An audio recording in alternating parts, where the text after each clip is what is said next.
ឃើញដាច់អាឡាយអនុស្សាវរីយ៍ជាប់ដោយរុក្ខជាតិធ្វើមិនដាច់នឹងបានឃើញព្រែកឯងទៀតមែនតែខ្លួនខ្ញុំឃ្លាតតែចិននៅពួយទៅ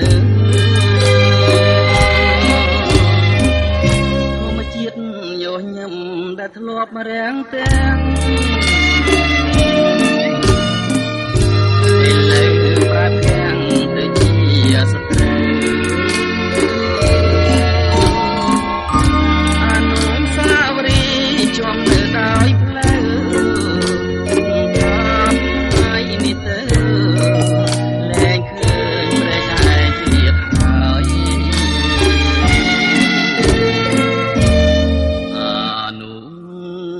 សាវរីយ៍តែចំទុំទីហាក់ដូចឃើញវាថ្មីថ្មីតាមឈើធំធំមានម្លប់ត្រឆេតែសំលេងតែពីអស់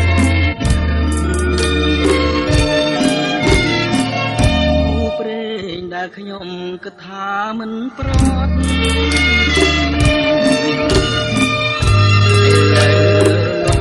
ទាំងរូបប្រព្រឹត្តមិនដាច់នឹងបានជួបក្តីសង្ឃឹមបើទុកជាខ្ញុំញញឹមក៏មិនស្រស់ដូចជាដើម